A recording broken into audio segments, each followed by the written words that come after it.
సమస్యలు పరిష్కరిస్తూ రైతులకు అండగా కూటమి ప్రభుత్వం ఉందని మంత్రి నాదెండ్ల మనోహర్ అన్నారు. ప్రభుత్వం ద్వారానే రైతాంగానికి కనీస మద్దతు ధర లభిస్తోందని చెప్పారు. రేపు సాయంత్రం లోపు ఉమ్మడి జిల్లాలో ధాన్యం తరలించేలా చర్యలు తీసుకుంటామన్నారు.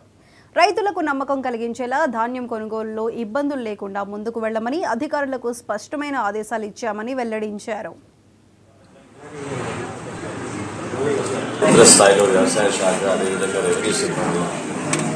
స్థానికంగా ఉన్న గౌరవ శాసనసభ్యులు కుమార్ గారు పాపం నుంచి అదేవిధంగా గుడివాటి నుంచి రాము గారు ఒక రైతుకి భరోసా ఇవ్వాల్సిన ఒక సందర్భంలో ప్రభుత్వం మీ వెంట ఉంది, ధైర్యపడబాకండి.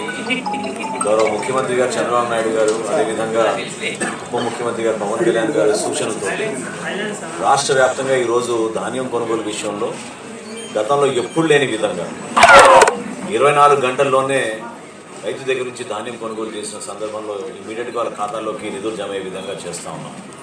వీటితో పాటు కొన్ని సంస్కరణలు వాతావరణంలో మార్పు వచ్చిననే ఉద్దేశంతో తీసుకొచ్చాం. ప్రధానంగా గతంలో మేము 17% తేమ ఉంటేనే కొంటామనే విషయం రైతులకి సమాచారం అందించాం. దానికి మార్చి 24% ఉన్నా కూడా తేమ శాతం ఖచ్చితంగా ధాన్యం కొనుగోలు చేయాలని అధికార యంత్రాంగాన్ని అందరూ కూడా అప్రమత్తం చేశాం. అదేవిధంగా ట్రాన్స్పోర్టేషన్ విషయంలో, ఎందుకంటే ఆల్రెడీ పాపం కల్లాల దగ్గర రైతులు కొంచెం ఆందోళన చెందుతున్నారు. ఆ భరోసా ఇవ్వడానికి కోసం ఇప్పుడే ఎమ్మెల్యే గారితో కూడా మాట్లాడిన తర్వాత ప్రత్యేకంగా ఈ ప్రాంతానికి 1400 లారీలు ట్రాక్టర్లు అవసరం అని చెప్పారు.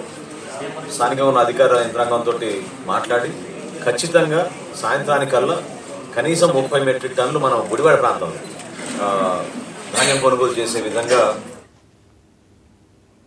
గల్ఫ్లో మరణించిన